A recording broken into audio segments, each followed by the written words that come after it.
Thanks for sticking around until the end. Today I want to teach you something about what I think is one of the most powerful tools we have at our disposal as product people. And in my experience, which by the way includes 7 successful startups, 6 acquisitions, 5 big companies, 16 product launches, in my experience, mastery of this concept can mean the difference between success and failure of your product, sometimes your company, sometimes your career. This is a talk about positioning, one of the most misunderstood concepts in product. It's so misunderstood that generally when I talk about it, I have to start with talking about what positioning is not. So positioning is not the same thing as messaging. It's not the same thing as your tagline. It's not, and this is a personal pet peeve of mine, brand positioning is literally not a thing. There is branding and there is positioning, and those two things are completely separate. In fact, everything on this chart flows from positioning, but positioning has to come first. You can think of it this way: if everything we do in marketing and sales is the house, positioning is the foundation upon which the house is built. So I define it this way: positioning describes how your product or offering is uniquely qualified to be the best in the world at providing something that a well-defined set of customers cares a lot about. Now, that's a bit of a mouthful, I get it. I mainly work with startup founders, and a lot of them have no background in product or marketing. And so when I'm talking about positioning, I spent a long time in my career trying to come up with different analogies to describe it so people could get their heads around it. The one that I like right now is, it's a bit like the opening scene of a movie. Have you ever noticed, you go to the movies, American movies in particular, almost always start out with this panning shot of the city. And it's the idea that you just walked in from the street and you're watching a movie and you kind of gotta get yourself oriented in the story before you can pay attention to the little details. So I gotta know, like, where am I? What city? What time frame is this? Who are these people? How should I feel? So they'll do the panning shot of the city and you'll go, oh, Eiffel Tower. I'm in Paris. Oh, Golden Gate Bridge. I'm in San Francisco. This is a shot from the opening scene of Apocalypse Now. The opening scene of Apocalypse Now is genius at this. So the scene starts with this shot of a beach, and it looks really nice. There's palm trees and sand. And maybe you came to the movie theater and you're like, I don't know, man. I know it's called Apocalypse Now, but maybe it's not Apocalypse right now. Like, this looks nice. And then slowly we start seeing some dust kick up. Gradually we realize it's smoke. The music starts getting more and more intense, and suddenly we see a helicopter go by, and boom, the whole beach is on fire. And we're like, oh no, it's apocalypse right now. Apocalypse is happening right now. Slowly the scene shifts, and we get Martin Sheen in his hotel room, and they do this little pan around the hotel room. And he's drinking, he's smoking. The room is a disaster. He's clearly in distress. He walks over to the window and he peeks out, and we get the first line of dialogue in the movie, which is actually going on in his head. And he looks out and he says, Saigon. Shit. It's in the script. Shit. I'm still only in Saigon. Every time I think I'm going to wake up back in the jungle. So we are 3 minutes, 22 seconds into this movie. We know exactly where we are. We're in the middle of the war. Our lead protagonist has serious PTSD. He's been there before. Specifically, he's in Saigon. And if you thought this was going to be a laugh riot, you're wrong. Now we can settle in and we can pay attention to the little details. Positioning products works a little bit the same way. And one of the reasons why this is important is we have to help customers get oriented around what we're all about, particularly because the markets that we operate in are super, super crowded. So I like to show this chart just to freak people out about how crowded markets are. This is, imagine the world of software solutions. This is one man's attempt to model just one tiny corner of that universe, which is just the solutions to solve marketing problems. This is called Scott Brinkler's marketing technology landscape. When this thing first came out, it was 2012, and I was working with a MarTech company at the time, and when it came out, it had 350 companies on it, and we sat around a boardroom table and we said, oh, this is bad, man. How does anybody ever figure this out? Like, we Our job is to stand out amongst this crowd of other solutions. And imagine a customer trying to figure it out. And we thought, we can ignore this because this is so complicated. What will happen is all the companies will buy each other. We'll get the great consolidation. And we fast forward 5 years, we'll only have 12 companies here. In fact, what happened was, you fast forward 5 years, we now have 7,000 companies on that same chart. So how does anybody ever figure this out? Well, one of the big ways that customers make sense out of this mess is through market categories. So market categories act a bit like the opening scene of a movie. It tells us what we should pay attention to and what we can ignore. So let's say I'm the vice president of marketing at a company, and I want to put live chat on my site. Well, you can see Scott's kind of organized this in macro and micro categories. So the red stuff is advertising and promotion. The yellow stuff is social and relationships. And in there, there's these little boxes that are more micro market categories. So if I'm looking for a bot solution, I look at this and I say, I don't know, that kind of sounds like social and relationships, maybe. And oh yeah, sure enough, there's a box in there called bots and live chat. Great. So, now, I don't have to pay attention to 7,000 solutions. I only have to pay attention to, well, it's still pretty bad. But it's better than 7,000. But that's not all positioning in a product in a certain market does. So yes, it narrows down the competition. But one of the big things it does is it sets off a really powerful set of assumptions in the minds of customers about what your product is all about. It works a bit like this. You guys are in Ireland, so do you have this show called Shark Tank? No, Dragon's Den. It's Dragon's Den here, right? Yeah? It is in Canada. I'm in Canada, we call it that. It's one of those things where people do pitches. Okay, so let's say we're doing a startup pitch thing, and all I'm allowed to tell you is the market category that my product is in, and that's it. We're doing an experiment. So, okay, so I come out, hey, I got this amazing thing. It's a revolutionary, next generation, outstanding new CRM. That's it. That's all you get. So who's my competition? Salesforce, of course. They're the leader in that market. Salesforce is my competition.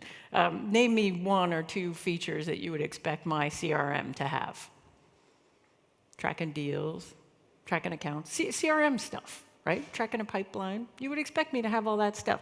What is the title of the person that I sell my CRM to? Probably the head of sales, vice president of sales. That's who you sell a CRM to. Now here's where it gets interesting. How much does my solution cost?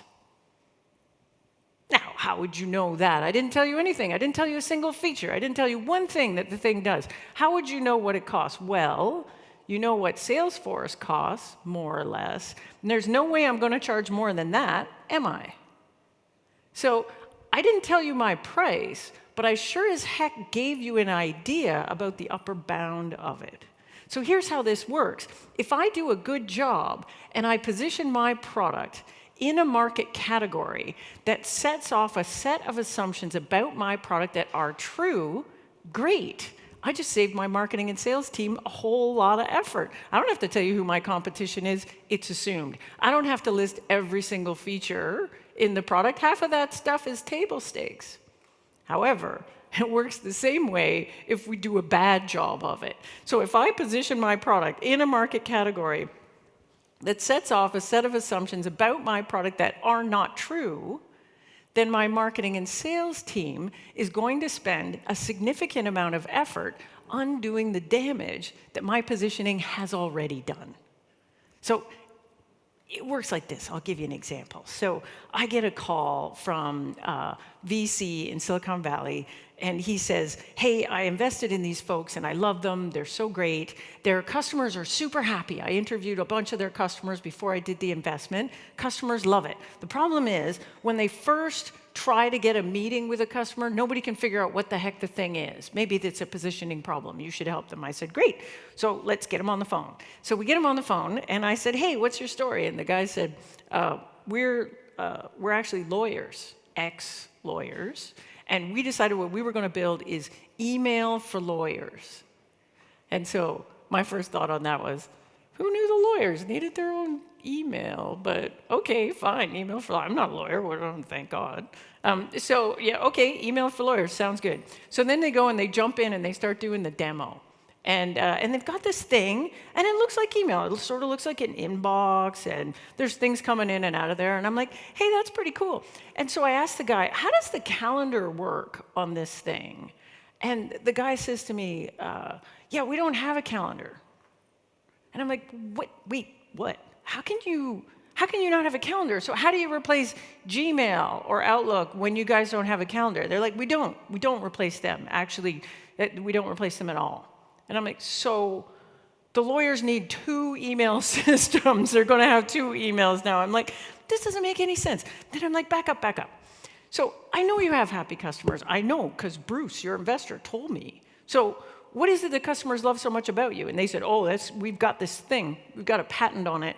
And what it is it's this neat feature, and they had some name for it, but I forget. It's like super secure, context-aware file sharing. So what it does is it looks at the lawyers and who they're communicating with, and then it does some AI magic, and it figures out who should have access to a particular document, and then it puts it in a super secure place, and it only gives access to the people that have to have access to it, and the other people can't get at it in this super secure place. That actually sounds pretty cool, but it ain't email. If I wanted to solve that problem, would I buy email to go do that? No, I would not. So what these guys actually have is this really innovative, neat product masquerading as kind of shitty email. Now, what if I took that same product and I picked it up and I just put it in another market? Didn't touch a feature, didn't touch anything, didn't touch product at all. I'm just going to pick this up, I'm going to position it in a different market. What if I called it team collaboration for lawyers? Well, all my assumptions change. Now I'm not competing with Gmail and Outlook anymore. I compete with Slack now. And that's better for a lot of reasons. If I'm team collaboration for lawyers, you would expect me to have some sort of collaboration thing that's specific for lawyers. And in fact, that's exactly what they have. So all of a sudden, their big special feature makes sense in this context. We had a great conversation about pricing. I said, you know what? You guys are doing this special thing for lawyers. You could conceivably make the argument that you would have to charge extra because it's so special. We were having that conversation, and I said, ooh, you know what you should do? Is you get the lawyers on the phone, and then when you get talking about pricing, you just say, look, this is really special for lawyers, and so we're going to give it special lawyerly pricing, and so we charge by the minute. Then you just let that dangle, and then you just wait until the lawyers go, but that's not fair, and then you say, I know. Anyways, they didn't do that. It's a good example of where we usually get into problems with this positioning. We fail to position products deliberately. Most of the time, we build a product, the product's origin story comes with an ideal market baked in. And then we just keep positioning it like that. I worked at a company early in my career that was founded by 2 guys with PhDs in database science. They were database guys, and so they decided to start a startup doing what? A database, yeah. So they built a database, and it was amazing. And what this thing did was, if you had like a mountain of data, it could do a certain kind of analytic query really, really fast, like where, a bank would have to run this query overnight because it took 12 hours. They could do it in 2 minutes. It was like magic. So I got hired as the vice president of marketing, and my job was to sell the heck out of this thing, build a big pipeline of leads, and let's just go to town. And when I got there, I spun up a bunch of marketing tactics, and everything was terrible. Nobody opened my emails. Nobody consumed any of my content. It was the worst? Trade shows. We'd go to trade shows. No one would come and talk to us in the booth. People would literally walk up to us in the booth and say, hey, what do you guys do? And we'd say, oh, we have this special database thing. And the people would be like, huh, yeah, that's neat. Microsoft has T-shirts, and they would just walk away. It was terrible. So after a while, I thought, I better go out with the sales team and find out what's going on with this thing. So I go on a ride along with my sales rep, and my sales rep sets up a bunch of meetings, and I sit in on the meetings. And every single meeting goes just like this. Sales rep walks in, plugs in, the people come in, and we're selling to DBAs, and maybe I've got the CIO or the head of IT in the room. So they come in, and my sales rep starts saying, hey, I want to talk to you about our revolutionary, fantastic, market-leading, brand-new, spiffy database. And the minute he said that, everybody in the room would do this thing that people do when they don't care what you're talking about. Everybody just like, cats, look, there's cats. It was like that, honestly. And we get to about slide 5 or 6 in our 75-slide sales deck, and the senior person would stand up and go, thanks for coming in. Thanks for coming in. This is great. Your database thing is fantastic. But you know what we don't need? We don't need a database.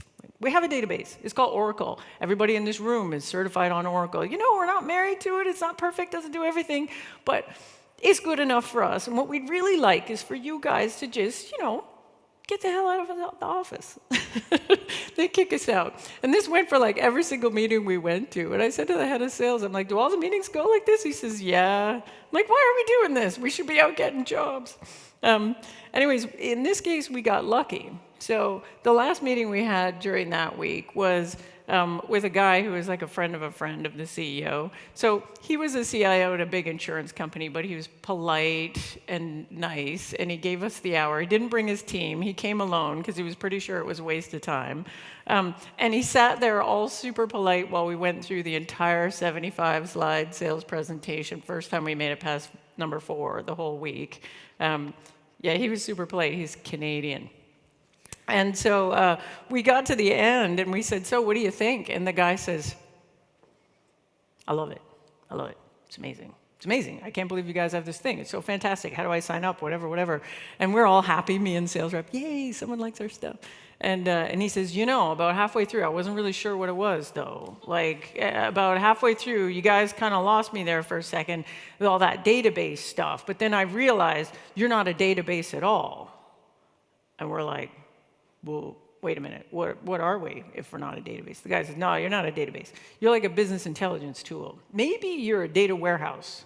Now, I had only been with the company 3 weeks, but I was so attached to this positioning of us as a database, I decided I would have an argument with him. So I said, no, that's wrong. We can't be that. We don't even have reporting, for God's sakes. How can we be a business intelligence tool and we don't have reporting?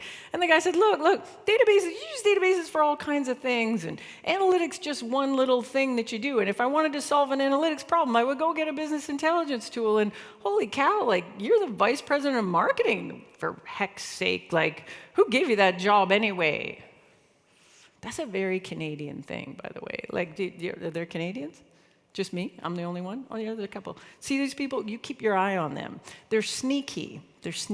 So they make they're so nice, they have this reputation of being so nice, and they show up and they're all like Justin Bieber, Celine Dion, so nice. And then when you least expect it, they hit you with something terrible, like Nickelback.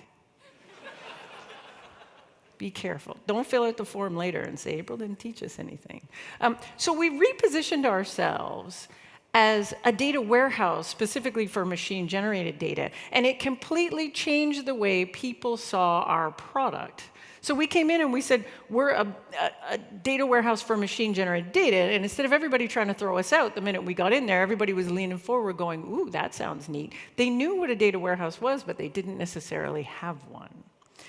Now, how do we actually do this? Well, interestingly, I found out early in my career that nobody knows how to do positioning. It's kind of surprising. We talk about it all the time, but then when you actually go to marketing school, which I have a degree in systems design engineering, so I didn't go to marketing school, but then I got this job in marketing and I thought, I better go to marketing school or someone's gonna fire me. So I went and took all these courses and I read all these books, and I took this course with this really fancy marketing guy at Northwestern University. That's fancy pantsy marketing school in the States.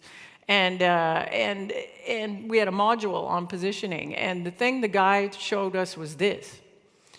And he said, look, this is how you do positioning. You'd use a positioning statement. And what the positioning statement is it's this kind of Mad Libs fill in the blanks exercise where you say, my product is a blank and it does blank and it's for blank, and you fill in things like your target market and what market category you're in and a whole bunch of stuff. And so I had literally just repositioned a product that, we thought it was like an Excel replacement with structured query language. It was a stupid idea. Nobody liked it. Anyways, we ended up repositioning it as an embeddable database for mobile devices, and then the thing went nuts, and we got acquired for all kinds of money, and everyone was happy. But it took us a year and a half to figure that out. So I'm in this class, and the guy says, you just write down stuff like market category. And I'm like, but wait, how do I know what the best market category is to put in that blank? So this guy explains this thing, and then he's trying to move on to the next topic, and I'm like, whoa, hold up. I put my hand up, and I'm like, hey, wait, how do I know what market category? Like, as far as I can tell, most products can be positioned in multiple different market categories, so how do I know what the best one is? And the professor did this thing, he's kind of old guy, and he did this thing where he was like, who said that? I'm at the back. I'm like, me, I'm at the back. And he did this whole bit where he put his glasses down, and he gave me this squint like this, and I said, how do I know? And he says, trust me, April, you'll just know. Which is what people say when they have no clue, like absolutely no clue. I'm like, that means you actually know nothing. So I thought, okay, we don't know how to do this. We're going to need to figure this out.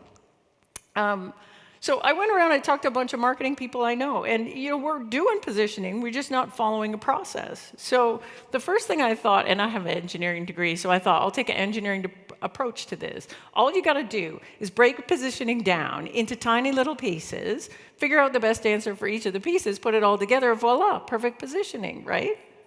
Right.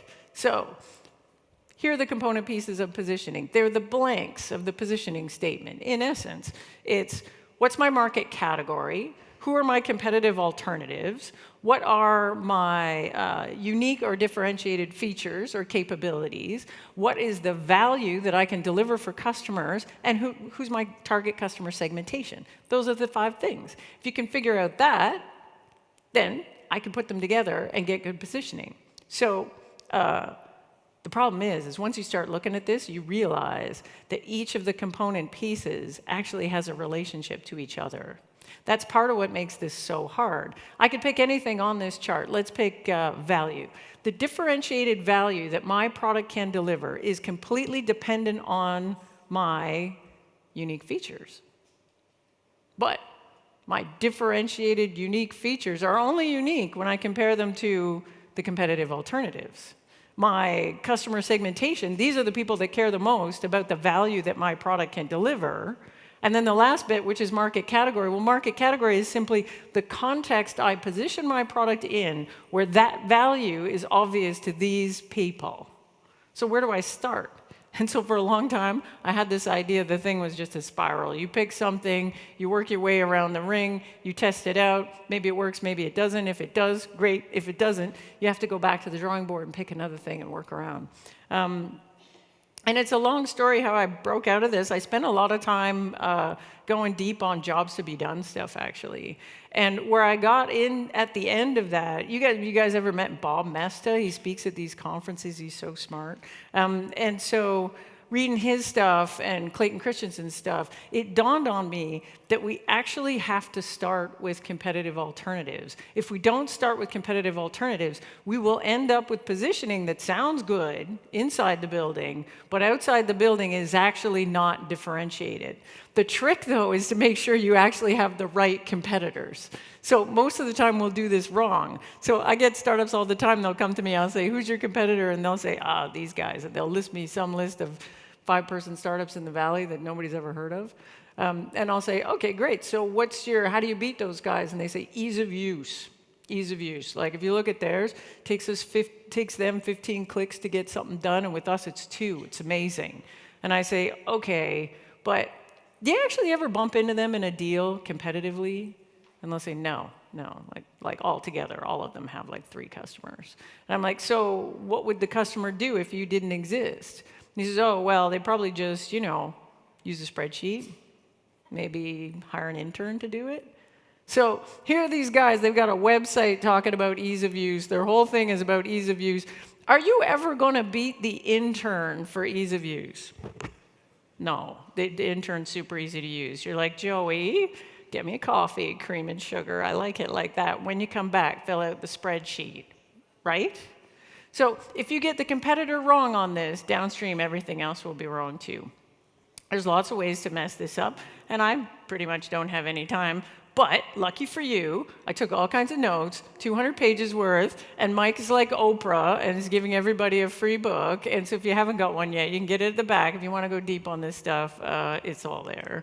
I'm going to tell one quick story just before I leave. It's a quickie. So this is an example of where it can break down on those steps. So I worked for a company, this is going back a long time, in the CRM space. We were positioning ourselves as enterprise CRM. Now, Salesforce was around at the time, but they were only selling at the low end of the market. The big gorilla in the market was this company called Siebel Systems. And so not surprisingly, whenever we got into a deal and we met with a customer, the first question we get is, how are you better than Siebel? And the answer to that question was, we pretty much weren't better than Siebel. In fact, in any way you could measure it, we weren't better than them. They had 8,000 employees. I was employee 20. They had 400 customers. We had 4. They did $2 billion revenue. We did 1.3 million. But we had 2 things that we thought were differentiating. One, we had a feature. And what this feature was it allowed you to model relationships in a different way. We could do a many-to-many relationship between people and not companies. No CRM, even today, does this. The problem was we didn't understand how it translated to value for customers at all. So we had it in the demos, and so we would get in front of customers and they'd say, well, how are you better than Siebel? And we're like, we got this thing, and so we show them this demo. And you could tell the customers being all intrigued. They'd be like, that looks cool. So what do you use that for? And we'd say, anything you want. Literally. And then they'd say, what else you got? And then we get to my second differentiator was, we're so desperate to close a deal because we could barely make payroll that if you asked us for a discount, we sure as heck were giving it to you. So price. We could sell you really, really cheap enterprise CRM if you wanted. So needless to say, business is not good. So how we bust out of this one was a little bit of an accident as well. So because we weren't selling anything, our sales reps kept leaving. Figure that. And so because the sales reps kept leaving, we were constantly having to hire new sales reps. So we got this new sales rep potentially came in for an interview. And my CEO is notorious for terrible interviews. So this guy comes in, and my CEO sits down, and he bangs on the table, and he leans across, and he says, give me one good reason we should hire you to be a sales rep at this company. And this guy was from New York, and he had a bit of attitude, and he leaned in, and he banged on the table, too. And he says, I'll give you one good reason, because my buddy is the head of investment banks at Goldman Sachs, and I'm going to get you a meeting. And we're like, that sounds great. So we hired the guy.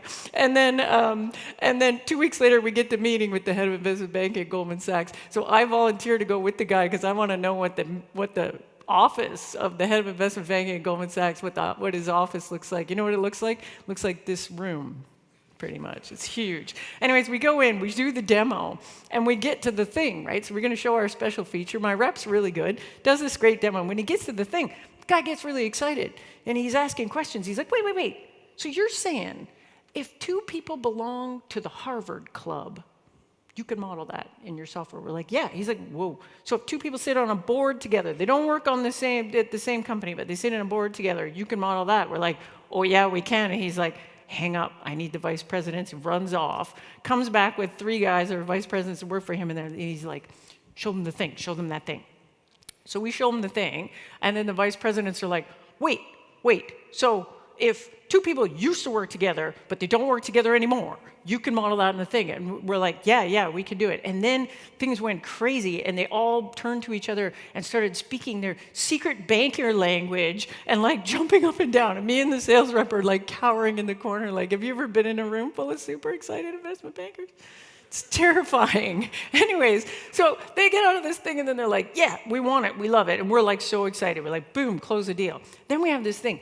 Maybe investment bankers dig our stuff. So we get a meeting with Merrill Lynch. We go in. The exact same thing happens. We show them the thing. Everybody jumps up and down. We close the business. So importantly, though, it drove a conversation back at the office about what are we? Are we really enterprise CRM, What if we were CRM for investment banks? Maybe a banker would call us once in a while instead of us having to go to them. Now, that might sound like a small change, but internally, that was a really big discussion. Do you know who didn't like that idea? The investors, the board. Board hated it. Board was like, wait a minute, we wrote you a check. We did not invest in you to be some niche-y little lifestyle business thing just selling to investment banks. How many are those? There can't be that many of them worldwide. How are you ever going to make any money? We need you to take Siebel out. That's your goal, right? We need you to be a billion-dollar company. We're never going to make any money doing this. So we convinced them in two ways. One was, it's not like we were making any money anyway, right? It's not like we're like, oh, no, we're going to stop picking up the phone from all those people that call us. Like, literally, we can't close a deal outside of investment banking. And so we're like, if it doesn't work, we'll go back.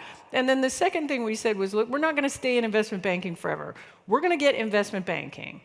And then after we've got investment banking, then we're going to get all the other divisions inside the investment bank. Then we're going to get retail banking. And once we've dominated that, then we're going to go get insurance. And if we get that, guess what? We're a giant company, and then we're going to go take those Siebel guys out, and we're all going to make tons of money. So they said, yeah, go do it. And we did. And that shift in positioning was absolutely transformational for the business. So the biggest transformation was, other than the fact that banks started calling us, which is a pretty cool thing, was that we never got into a head-to-head against Siebel again. So we would walk in and we'd say, hi, we're CRM for investment banks. And the bankers would be like, so how are you? Wait, so do you compete with Siebel? And we're like, oh, Siebel. We love those guys. They're fantastic. What a company. So much money, so many employees, they've got to be the world's most amazing general purpose CRM for like call centers in India and I don't know, manufacturing plants or something, but now you, Wolf of Wall Street, you need something special. Let me show you this thing.